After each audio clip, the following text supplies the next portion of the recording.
जय श्री राम। सत्य का ज्ञान बड़ा बलवान, सत्य में बहुत बड़ा बल होता है। हम ज्ञान की बातें सुन भी लेते हैं, लेकिन सुनी हुई बातें या पढ़ी हुई बातें हमारे काम नहीं आएंगी। हमने जो सुना है, जो पढ़ा है, अगर हमने उसको समझ लिया, वो ही हमारे काम आएगी। समझना बहुत ज़रूरी है। एक राजा थे, उनका नाम था बैन। बहुत ही धर्मात्मा राजा थे, बहुत ही महात्मा थे, संत तरह का जीवन जीते थे। बीजना बनाकर बाज़ार में बेचते थे, उससे जो धन आता था उससे अपने परिवार का जीवन यापन करते थे। जनता का टैक्स के रूप में जमा राजकोष में जो धन था, उसका वो कभी अपने जीवन में उपयोग नहीं करते थे। एक बार उनके घर रानी की कुछ बहनें आई हुई थीं। जबकि रानी रोज़ाना तालाब में नहाने के लिए जाती थी, तो एक कैंपैन के पत्ते पर तालाब में बैठकर स्नान करती थी। जब रानी की बहनें उनके घर आईं, तो उन्होंने रानी को देखा और रानी से कहा कि तुम रानी हो या दासी? तुम्हारी क्या दशा हो रही है? तुम्हारे पास अच्छे कपड़े नहीं हैं, तुम्हारे पास गहने नहीं हैं, तुम्हारे से तो ज़्यादा अच्छे कपड़े हमारे पास हैं, तुम्हारे से ज़्यादा गहने तो हमारे पास हैं, हम तो रानी भी नहीं हैं। क्या हमारे जीजाजी आपका ख्याल नहीं करते? क्या उनका किसी दूसरी औरत से अफेयर है? तुम पर ध्यान नहीं देते? बात क्या है? आप पूरी बात बताओ। रानी ने कहा, ऐसा कुछ भी नहीं है। तो कुछ भी नहीं है तो तुम्हारी ये दुर्दशा, ये दशा कैसी? हमसे तो ये देखी भी नहीं जा रही। तुम्हारी क्या हालत है? तुम्हारी तो तुमसे ज़्यादा तो अच्छी दासियां रह रही हैं इस राज्य की। तुम्हारी तो हालत दासियों से भी बुरी है। ऐसा क्यों? ये सब कहकर रानी की बहनें चली जाती हैं। फिर राजा आते हैं राजमहल में। तो रानी राजा से बोलती है कि आज हमारी बहनें आई थीं और हमसे ऐसे ऐसे कह के गई थी, हमको सुंदर वस्त्र चाहिए, हमको गहने चाहिए, हमें नहीं जीना इस तरह का जीवन, हमें बहुत गिलानी आ रही है। राजा बैन ने कहा, रानी आपको पता है, हम बीजना बना के बाज़ार में बेचते हैं, उससे जो धन आता है उसी से परिवार का यापन करते हैं। हमारे पास इतने पैसे कहाँ हैं जो हम तुम्हें सुंदर कपड़े, महंगे कपड़े या जेवर खरीद के ला के दें।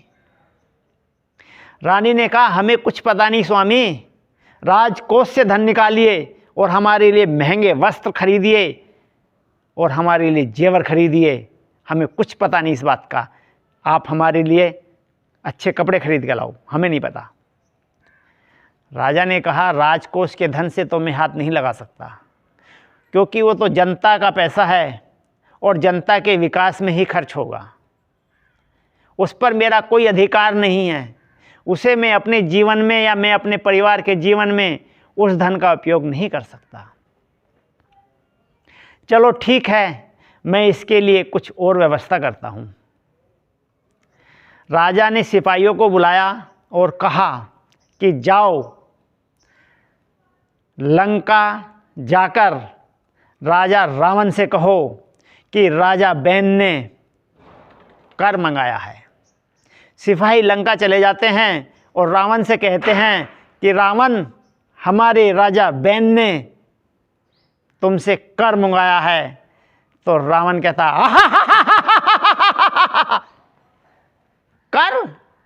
वो भी रावण से। किसकी हिम्मत हुई कर मांगने की? चले जाओ यहां से, नहीं तो शीश धड़ से अलग कर दूंगा। मंदोदरी ये बात सुन रही थी। मंदोदरी ने कहा, नहीं स्वामी, ऐसा मत कहो। राजा बैन की आन पशु पक्षी भी मानते हैं। मैं तुम्हें अभी दिखाती हूं। मंदोदरी एक मुट्ठी अनाज लेकर आई और आंगन में बखेर दिया और कहा, हे पक्षियों, तुम्हें राजा बैन की आन, आ जाओ और एक एक दाना चुग जाओ। पक्षी आ गए और एक एक दाना चुग के चले गए। अब स्वामी, अब तुम्हारी दिखाता हूं। स्वामी, अब तुम्हारी दिखाती हूं। फिर एक मुट्ठी अनाज लेकर आई और फिर आंगन में बखेर दिया और कहा, पक्षियों, तुम्हें राजा रावण की आन, आओ और एक एक दाना चुग जाओ। एक भी पक्षी नहीं आया। रावण को ये देखकर थोड़ा अफसोस तो हुआ, परंतु उसने मंदोदरी को डांट दिया, मंदोदरी, तुम मेरे सामने दूसरे राजा की प्रशंसा कर रही हो? ऐसा कुछ नहीं मैं मानता। भाग जाओ। सिपाहियों से कहा, भाग जाओ यहां से। सिपाही चले गए।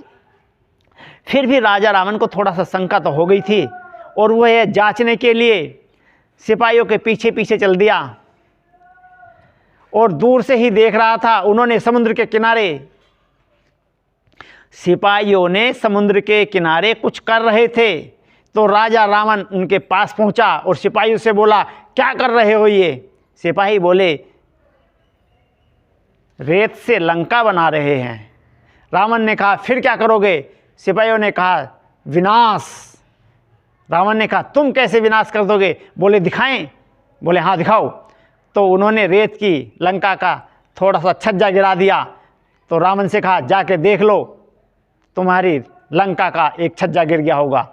रावण ने देखा, वास्तव में सोने की लंका का एक छज्जा गिर गया। तो रावण बोला, ठहरो।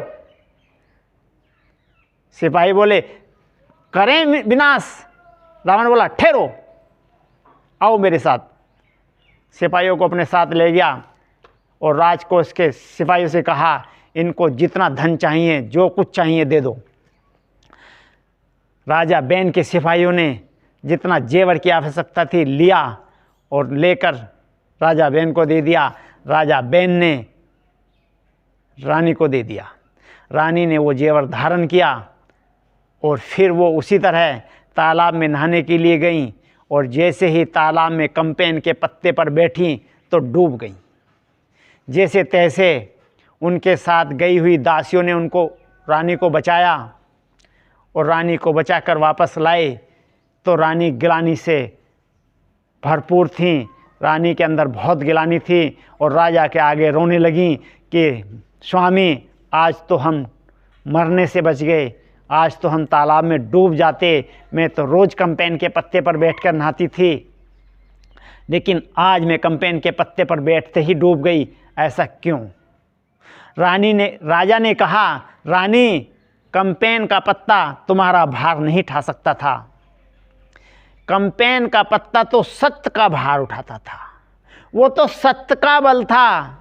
सत्य के बल के कारण तुम कम्पेन के पत्ते पर बैठकर तालाब में स्नान करती थी, लेकिन तुमने अपना सत्य को डिगा दिया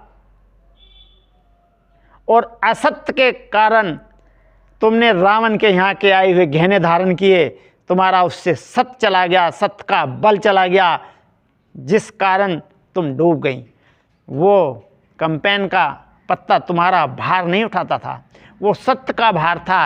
ये था सत्य का बल। रानी ने तुरंत सारे गहने उतारे और स्वामी को दे दिए कि नहीं चाहिए हमें ऐसा गहने, हमें तो वही सत्य का बल चाहिए। राजा ने सिपाहियों को बुलाया और कहा, ये लो गहने और राजा रावण को दियाओ। सिपाही गए और राजा रावण को वो गहने लौटा दिए और अपने राज्य में वापस आ गए। ये है सत्य का बल। सत्य का ज्ञान करो और जीवन को शांति प्रिय करो, सुखमय करो, जीवन के सारे कष्ट दूर करो, सत्य का ज्ञान करो जय श्री राम।